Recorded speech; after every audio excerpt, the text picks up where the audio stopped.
성경 말씀 누가복음 21장 1절에서 4절까지입니다.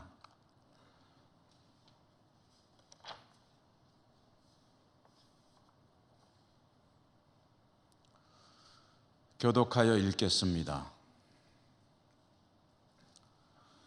예수께서 눈을 들어 부자들이 헌금함에 헌금 넣는 것을 보시고 또 어떤 가난한 과부가 두 렙돈 넣는 것을 보시고 이르시되 내가 참으로 너희에게 말하노니 이 가난한 과부가 다른 모든 사람보다 많이 넣었도다.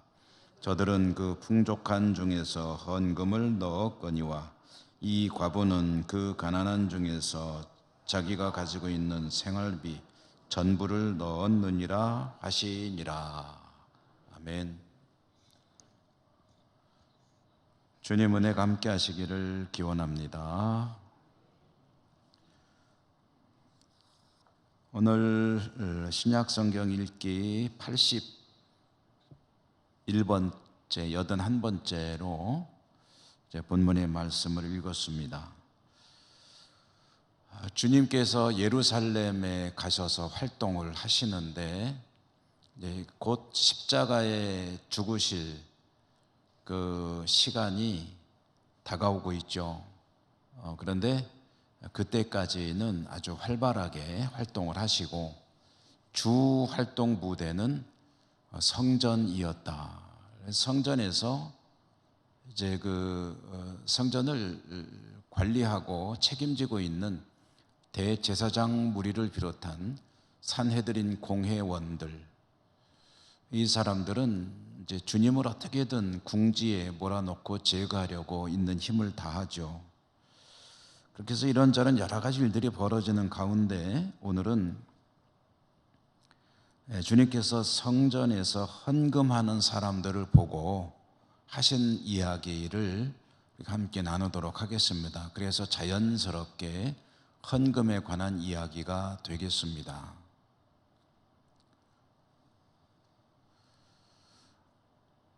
예루살렘 성전에는 헌금함이 비치가 되어 있습니다. 헌금함이 비치된 장소가 여인의 뜰이라고 하는 곳입니다. 이렇게 성전에 헌금함이 있다, 여인의 뜰이다 그러면 여러분들은 감이 잘 안 잡히시죠? 그래서 그림을 한번 또 오늘 보도록 하겠습니다. 그림을 좀 잘 보이시나요? 잘 안 보이시나요? 잘 보이시나요?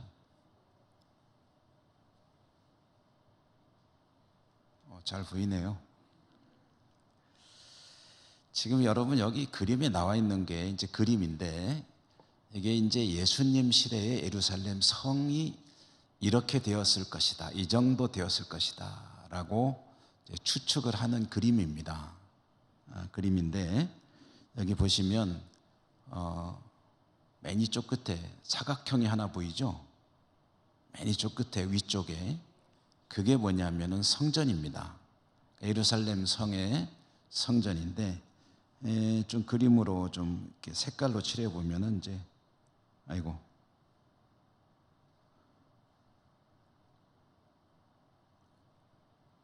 색깔이 잘 안 보이네. 좀 확대를 하면은 이게 이제 성전이라는 거죠. 예루살렘 성의 맨 동쪽에 북쪽에 위쪽에 언덕 위입니다. 언덕 위에 성전이 지어져 있다 하는 거죠. 이 성전을 이제 좀 다른 그림으로 보면은 좀 반응이 좀 늦구만요. 성전이 굉장히 큽니다. 이렇게 돼 있고 여기 조금 더 확대해 보면은 이제 이게 그 성전 건물이 이제 이거죠. 이거.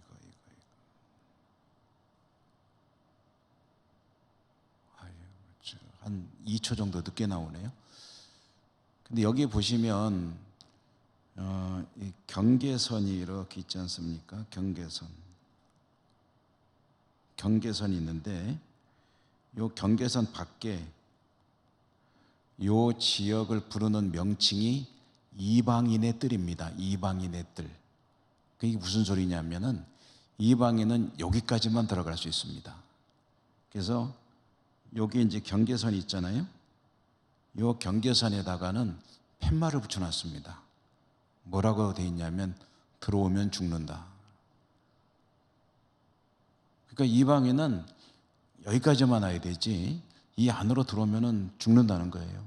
근데 아니, 정말입니다. 제가 괜히 한 소리가 아니라 훈련소 가면은 졸면 죽는다라고 큰 글씨 딱딱 붙여놓은 것처럼 들어오면 죽는다라고 딱 붙여놓은 거예요.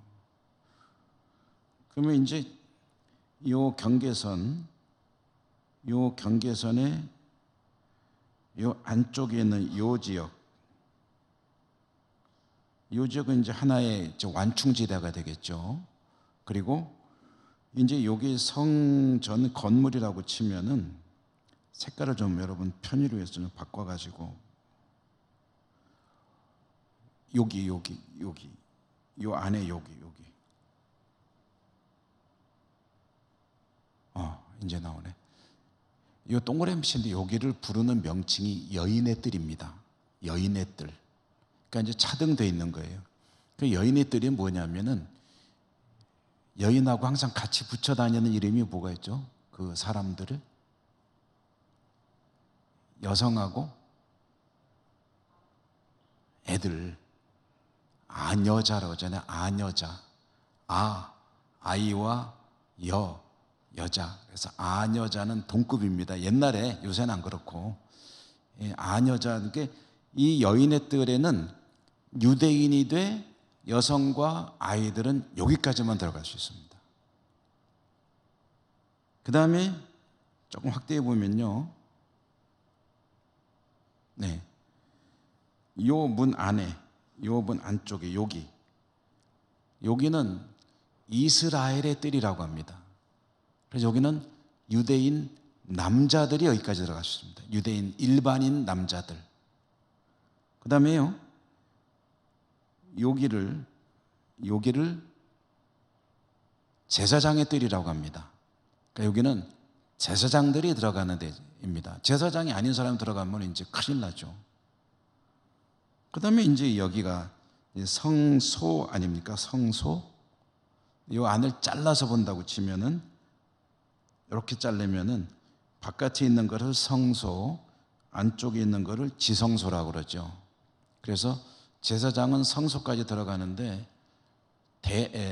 지성소는 대제사장만 1년에 한 번, 대속죄일이라고 하는 날에 들어갈 수가 있다. 이게 이제 성전입니다. 성전인데, 자, 그림을 조금만 더 보도록. 이제 요거를 위에서 이제 그림으로 보면 이게 성전이고, 여기가 이방인의 뜰이고, 이방인의 뜰, 여기가 여인의 뜰. 아까 그림이 생각이 나시죠? 공부하는 김에 성전 공부 좀 하자 하는 겁니다. 여기 이제 이스라엘의 뜰, 여기가 제사장의 뜰, 여기가 성전인데 요 앞쪽이가 성소, 뒤쪽에가 지성소. 이렇게 되어 있다. 어렵지 않죠? 싹. 저는 복습을 좋아해서 한 번 더 여러분에게 다른 그림으로 좀 보여드리면, 요 밖에는 요건 이방인의 뜰입니다. 여기가 무슨 뜰이겠어요? 여인의 뜰. 예, 훌륭하십니다. 여기가 조금 난이도가 올라갔죠. 이스라엘의 뜰. 여기가 제사장의 뜰. 이게 성전, 성소인데 성전 안으로 들어가면은 3분의 2가 성소, 3분의 1이 지성소라고 한다. 이게 이제 예수님 당시의 성전의 구조가 이렇게 되어 있습니다. 근데 이거를 누가 이렇게 멋지게 꾸며놨냐면은 헤롯이라고 하는 사람이 리모델링을, 우리 교회도 리모델링 했잖아요. 금으로 막 그냥 화려하게 리모델링을 해놨기 때문에 헤롯 성전이라고 부르는 성전인데요. 요거는 그냥 넘어가겠습니다.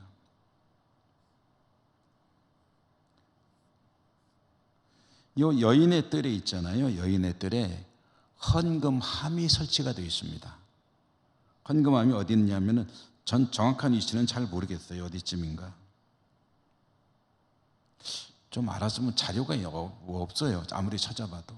그런데 어쨌든 여인의 뜰 안에 헌금함이 설치가 되어 있는데 몇 개가 설치되어 있냐면은 13개가 설치되어 있다고 합니다. 13개. 근데 헌금함이 어떻게 생겼냐면 이제 헌금함 그림을 좀 여러분에게 보여드릴게요. 요거는 이제 오늘 본문의 말씀, 한 여성이 이 헌금하는 것을 주님이 보는 것을 상상해서 그린 그림이죠. 여기 주님이 여기 계시고 주님. 그다음에 이 여성이 헌금을 넣는데 헌금함의 모양이 이렇게 생겼다는 거예요. 나팔처럼 생겼다는 거예요. 나팔. 동전 2개 지금 들어가고 있죠.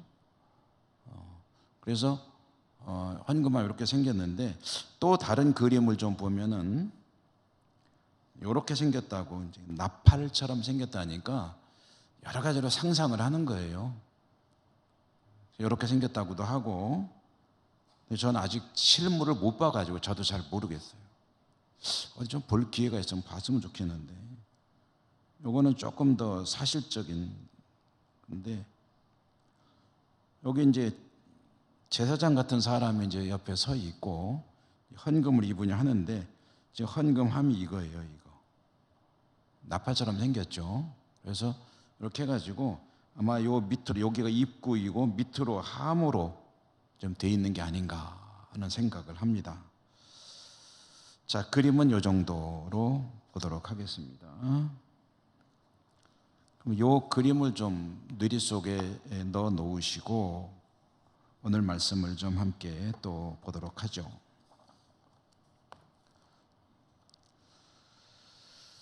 여인의 뜰에 여인이 들어온 거죠. 이 여성이 들어왔는데 그래서 헌금함에다 헌금을 하는데 그 헌금하면은 이 여성만 하는 게 아니라 다른 사람들도 헌금을 하는 어쨌든 여인의 뜰에 있는 거예요.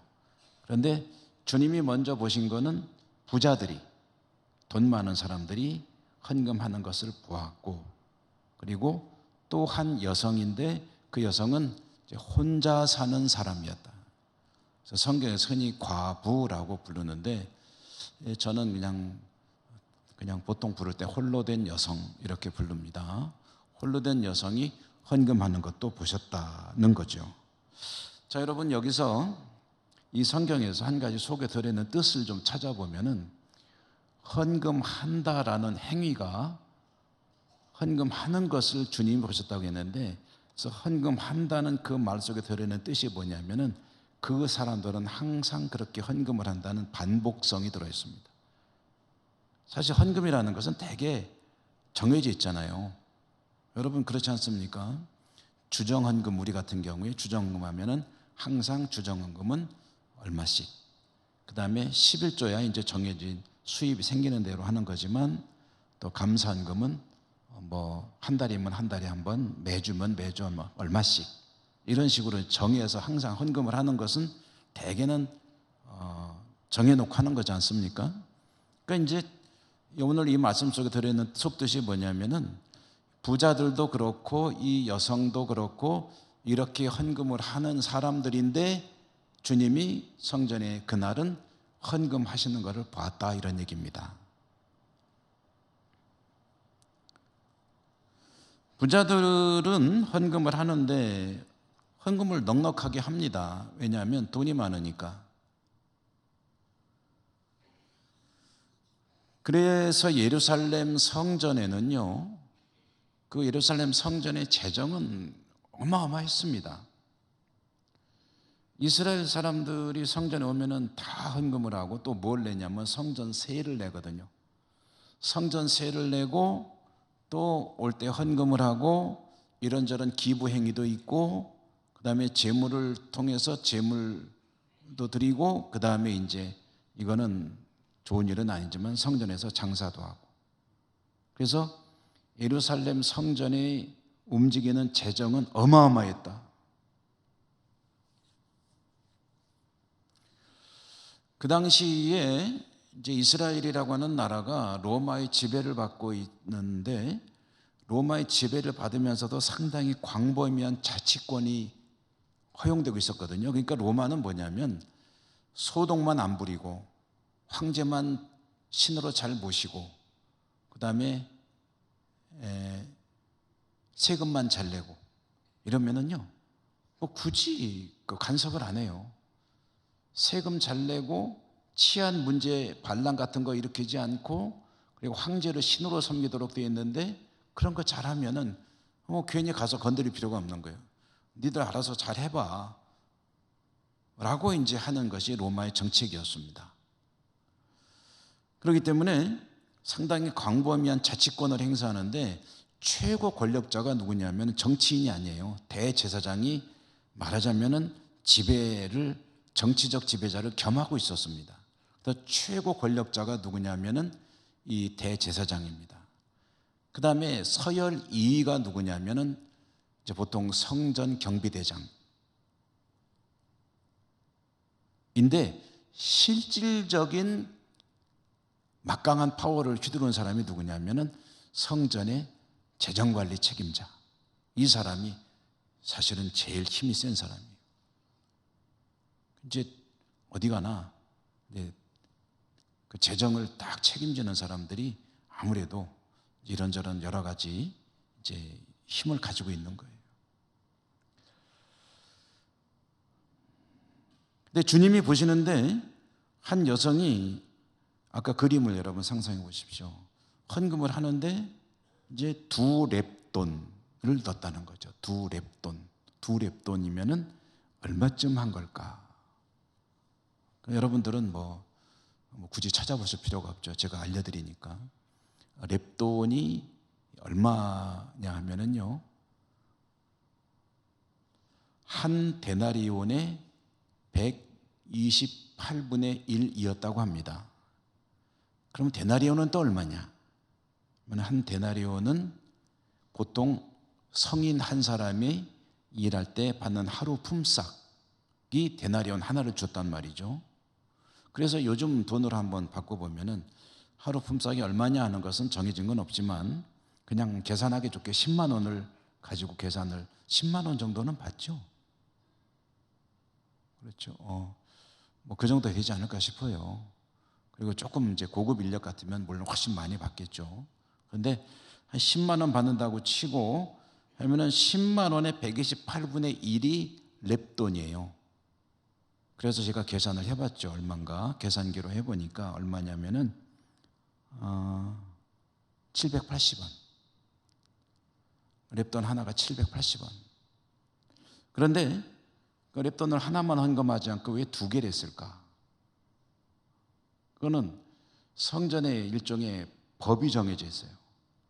성전에 가서 헌금을 하려고 하면은 성전 헌금의 최소 금액이 있습니다. 뭐 우리 예를 들어서 예배당 교회 와가지고 헌금할 때 최소 금액 그런 거 없잖아요.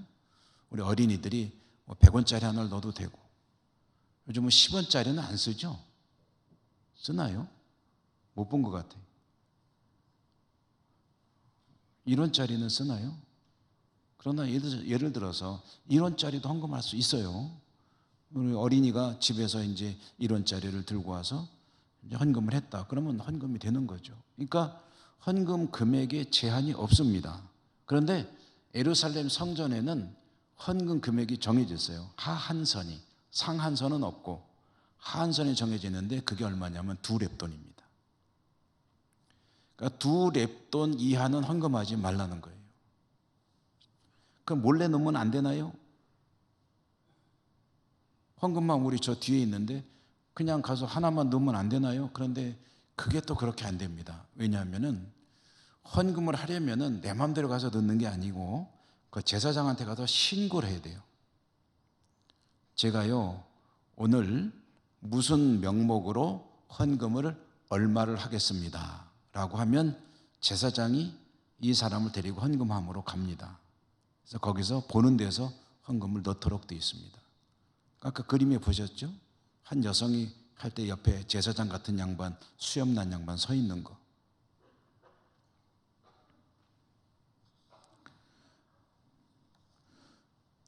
그러니까 이 여성이 성전에 와서 헌금을 하는데 최소 금액 단위가 두 렙돈이니까 780 곱하기 2하면 1560원입니다.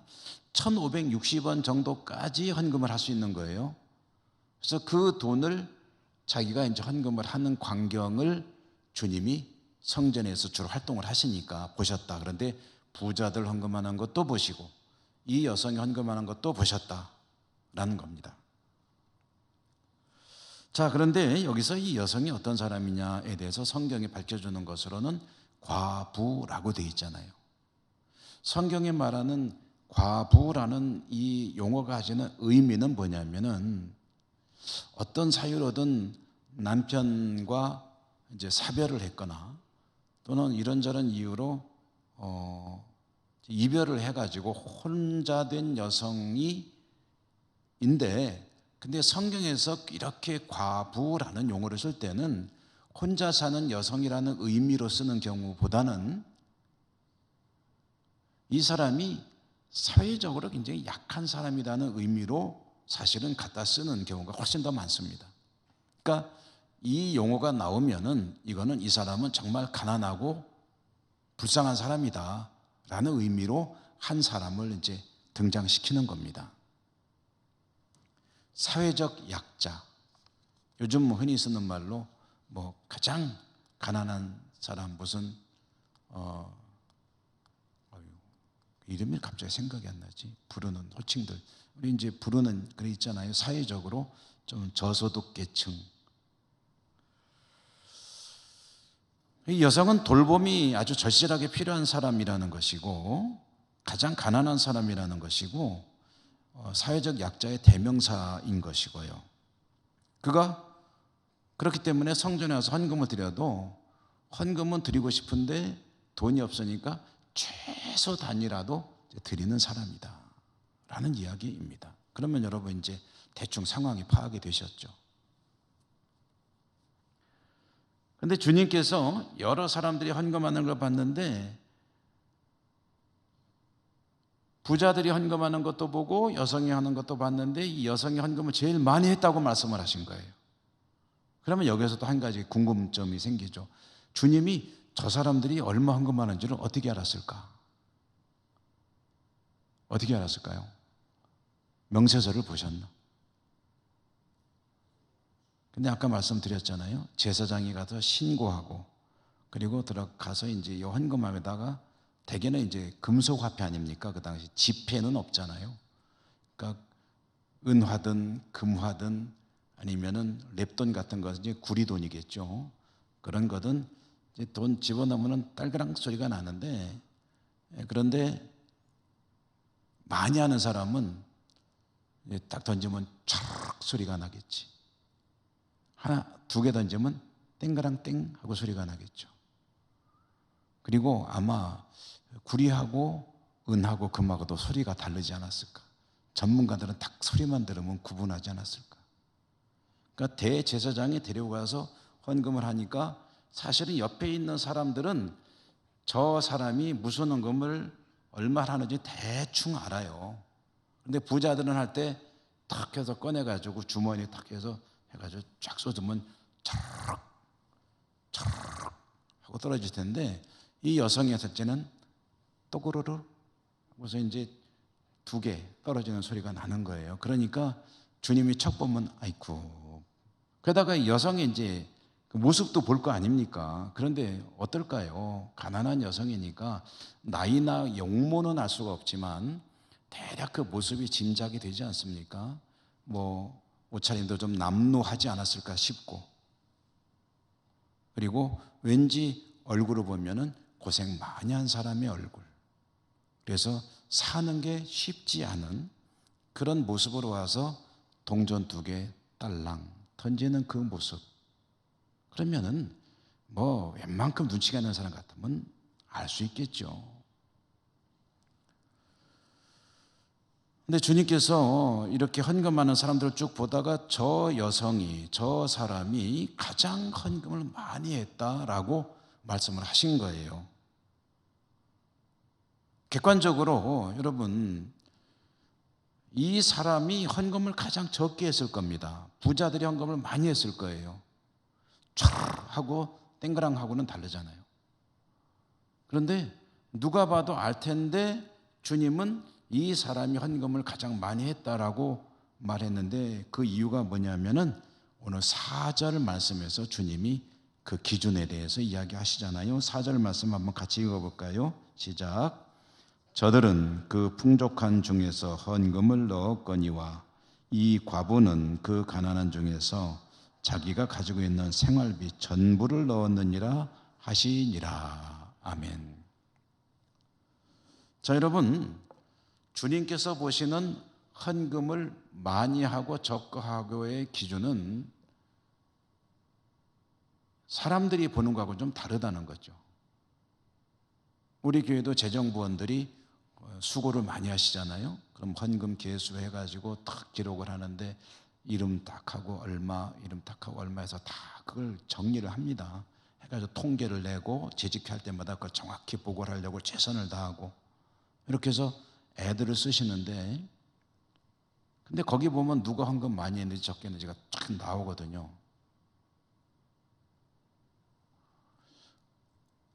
근데 주님은 가장 헌금을 적게 한 이 여성이 많이 했다고 그러는데 기준이 뭐냐? 주님의 기준이 뭐냐? 주님의 기준은 사람들의 기준과는 달랐다는 거죠.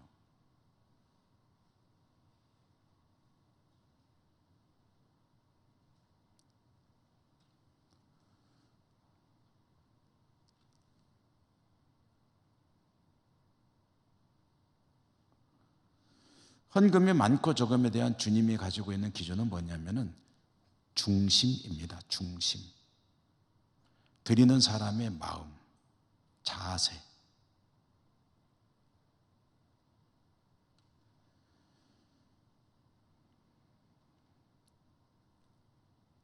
아마 제사장이나 성전의 재정을 책임진 사람은 뭐 안 그랬을 수도 있겠지만 어쩌면은 자기 일에 투철한 사람 같으면은 이런 여성의 헌금 정도는 좀 가볍게 봤을 수도 있어요. 우습게 보거나 또는 조금 성품이 좀 별로 좀 안 좋은 케이스라고 한다면은 귀찮게 여겼을지도 몰라요. 별로 도움도 안 되는데 동전 2개 들고 와서 뭐 귀찮은데 뭐 이렇게 생각했을지도 모르죠. 근데 주님은 가장 많이 헌금을 했다고 이야기를 하셨다는 것. 그러면 기준이 뭐냐 할 때 드리는 사람이 어떤 자세로 어떤 마음가짐으로 드렸냐 하는 것이 주님이 보시는 헌금의 크기라는 것입니다.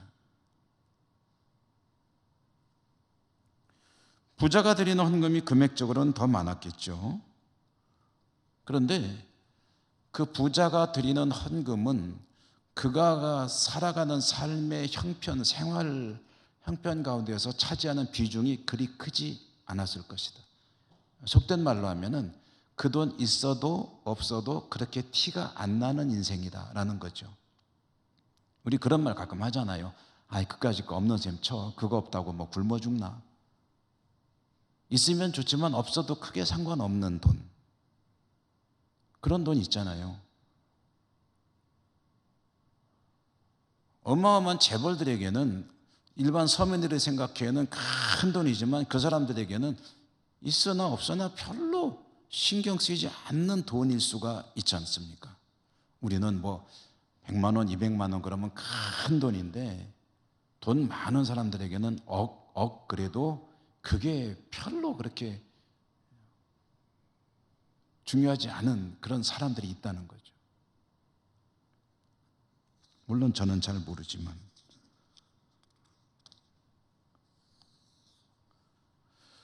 이 부자들에게는 자기들이 헌금을 촥 하고 넣은 그 금액이 이 여성이 보기에는 큰 돈이지만 사실 이 사람들에게는 그렇게 비중을 차지하는 게 아니라는 거죠. 그런데 이 여성에게는 그 동전 2개가 두 랩돈이 어쩌면은 그날 이 사람과 만약 홀로 키우는 아이가 있다고 한다면 아이와 함께 입에 풀칠을 할 수 있는 전 재산일 수도 있다는 거죠. 하다못해 밀가루라도 좀 사다가 반죽을 해가지고 정말 굶지 않을 정도로만 먹을 수 있는 돈이었을 수도 있는데 성전에 와서 그는 그것을 하나님께 드리고 있었다. 그러니 가장 헌금을 많이 한 사람이다. 주님이 그걸 아시는 겁니다. 그래서 헌금의 크기는 드러나는 액수가 아니라 적어도 주님에게는, 사람들에게는 안 그렇죠. 사람들은 볼 때 아이고 어떤 분이 헌금을 많이 하셨네, 어떤 분은 조금 적게 하셨네. 그 당연하지. 왜? 수입이 많으시고 적으시니까. 그러니까 헌금을 누가 많이 했어요? 수입이 많은 분이 많이 했구나. 11조도 많을 수밖에 없고, 그렇게 생각할지 모르지만은 그렇게 생각하죠. 근데 주님은 그게 아니다.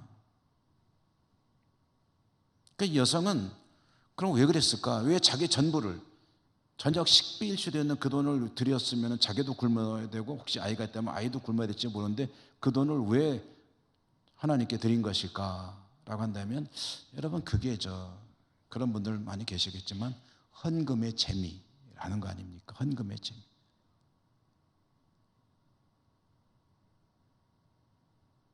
처음 들어보는 말이세요? 헌금 재미라는 게 있습니다. 뭐 재미난 거 많잖아요. 무슨 독서의 재미를 안다, 운동의 재미를 안다. 요즘은 재미난 거 많잖아요. 그 다음에 아이들은 게임 재미. 엄마 아빠 뭐 성가대 연습하고 그랬으면 우리 아동들이 앉아가지고 그때는 이때다고 해서 열심히 엄마 거 가지고 막 하고 이러잖아요. 제가 잘 아는 꼬맹이 하나가 있는데 가도 주일날 교회 가면 지 엄마가 이제 뭐 반주 이렇게 하고 하는 동안에 그 교회 장로님이 폰을 주셨대요. 글쎄 엄마 기다린다고 그러니까 그동안 이거 가지고 게임하고 있으라고. 그래서 그 장로님이 너무 마음에 들어 한대요. 그래서 그랬대요. 장로님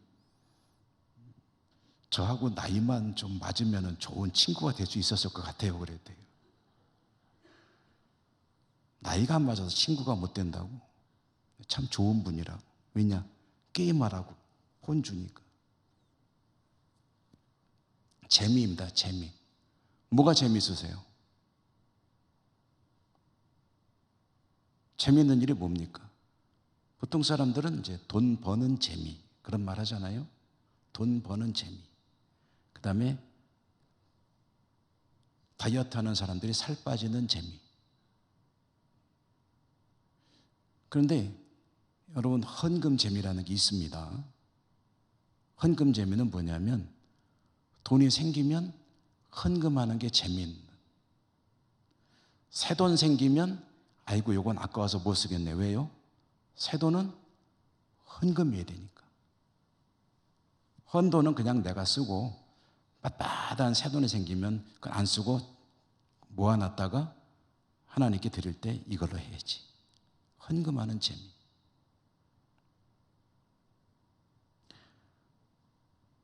힘들게 돈을 벌었고요. 사실은 요거를 내가 쓰면 훨씬 더 내 생활이 편해지는데, 그런데 그거보다 하나님께 드리는 게 더 재미있을 때 그걸 헌금 재미라고 합니다.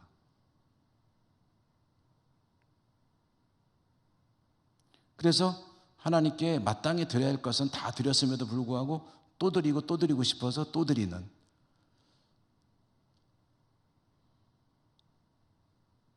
이런 분들이 계셔요. 저도 아는 몇 분 아는 분들이 계시고 우리 교회도 계시고 헌금하는 게 너무 좋은 거예요. 주를 위해 쓰는 게 너무 좋은 거예요. 그래서 부자도 아닌데 넉넉하지도 않은데 애써서 모아가지고 선교사도 도와주고 그 다음에 어려운 이웃 도와달라고 이렇게 저기 하고 그런 분들이 계셔요. 하나님께도 헌금 마땅히 할 것 이상으로 하고. 그런데 여러분 이 여성에게 있는 게 그런 일종의 그런 거라고 생각하시면 될 거예요. 왜냐하면은 당연히 드려야 되는 것은 아니지만 하나님께 갔을 때 최소 다짐밖에 못 드리지만 드리는 게 즐거운 거예요.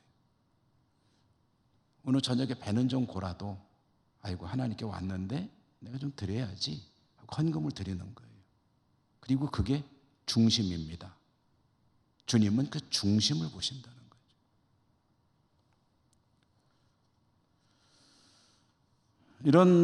이런 헌금을 보실 때 하나님이 즐거우시죠.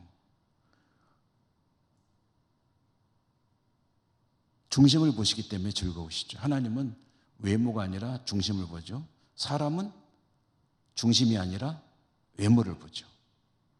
그래서 이렇게 외모가 중요하고 외모에 투자를 많이 하지 않습니까? 그런데 사실 어디에 투자를 해야 되느냐? 중심에 투자를 해야죠. 중심에. 왜? 하나님은 외모가 아니라 중심을 보시니까. 나의 중심을 하나님 보실 때 즐거우신 중심을 만들어 나가는 것. 그것이 어쩌면 신앙의 중요한 과제라고 할 수가 있을 겁니다. 오늘 주님도 즐거워하시는 게 오늘 본문에서는 아이고 주님께서 즐거워하셨더라라고 나와 있지는 않지만 이 문맥 속에 명확하게 드러난 것이 주님이 대단히 즐거우셔서 이렇게 말씀하신다는 것을 알 수가 있습니다. 아이고 저 홀로 된 저 여성이 헌금 제일 많이 하는 사람이다. 아, 참 내가 보니까 기분 좋다 라고 말씀하시는 거예요. 여러분 복음서를 읽어보면은요 주님이 즐거워하시는 이야기가 거의 없습니다. 우시고 때로는 책망하시고 그냥 묵묵히 기도하시고 그러는데 주님이 즐거워하시는 장면은 별로 안 나와요. 근데 오늘 여기가 주님이 즐거워하시는 장면입니다.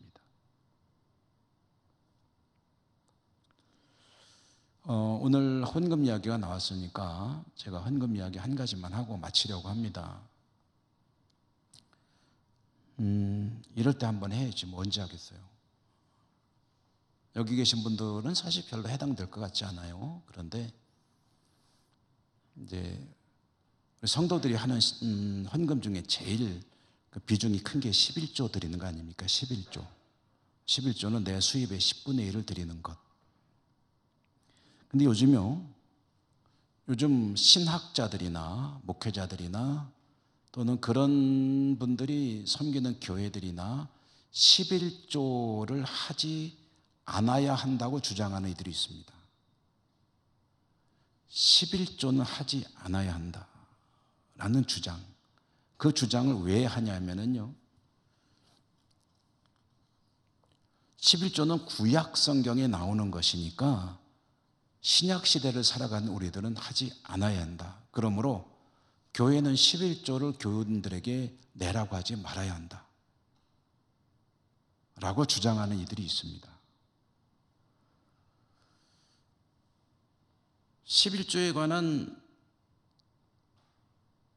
성경 말씀은 구약 성경에 나오는 거고 이제는 구약은 효력을 상실했고 신약을 가지고 우리가 신앙 생활하는 거기 때문에 그렇다고 주장을 하는 거예요. 그러면서 여기저기 성경 구절을 막 찾아다가 주장을 하고 신학자들 중에도 있습니다. 근데 저는 그걸 보면서 어떤 생각이 드냐면요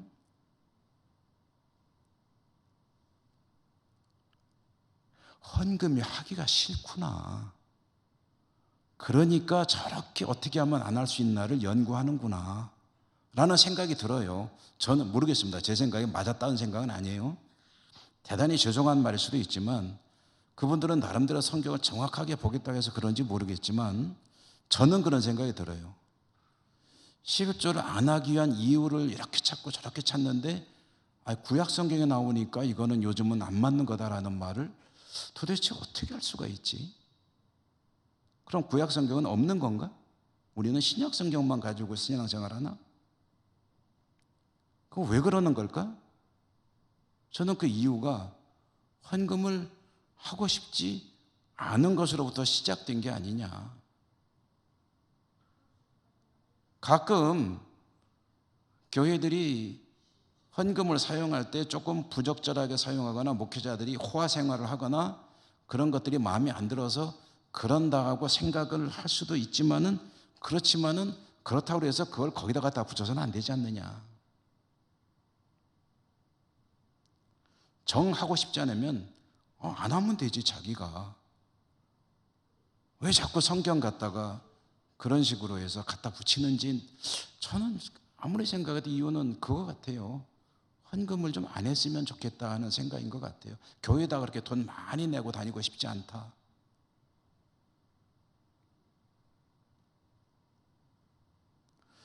여러분, 그렇게 말하는 신약 성경의 물질관이 뭐냐라고 물어본다면 아주 정확하게 성경에 나와 있습니다. 신약 성경은요, 구약 성경보다 훨씬 더 물질에 대해서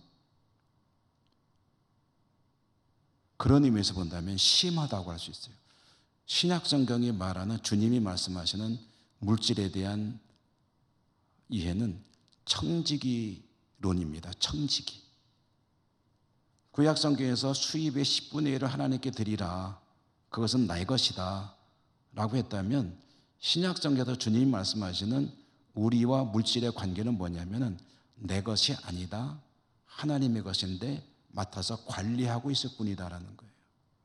그러니까 만약에 하나님께서 즐거워하실 일이라면 내 거 아니니까 다 갖다 드려도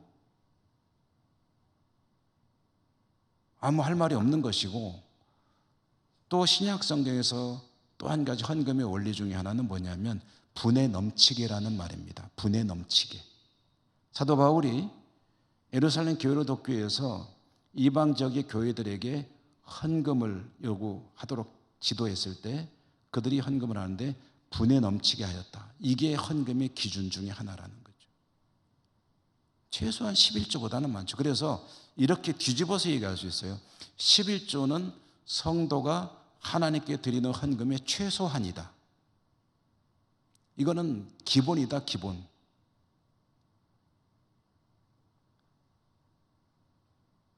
그런데 만약에 그 11조를 하는 것이 본인의 마음에 불편해요? 그러면 안 하면 됩니다. 여러분, 헌금을 해야 되겠는데 이게 하는 게 너무 나한테 좀 부담스럽고 지금은 내가 너무 힘드니까 안 했으면 좋겠다라는 생각이 들면 안 하면 됩니다. 그러나 하나님께 마땅히 드릴 거니까 드려야지라고 한다면은 하는 거예요. 거기다 자꾸 딴 이유로 갖다 댈 필요가 없습니다. 내가 너무 힘들어요. 그래서 난 이거 내면은 도저히 내 마음에 괴로울 것 같아요. 그러면 안 해도 돼요. 하나님이 그러면은 중심입니다. 중심.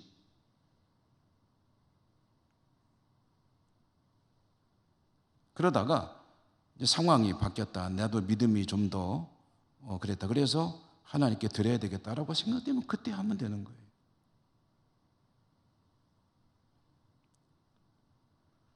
(11조가) 드리면은 하나님이 1000배로 10,000배로 갚아주신다라고 말씀드리지 않겠습니다.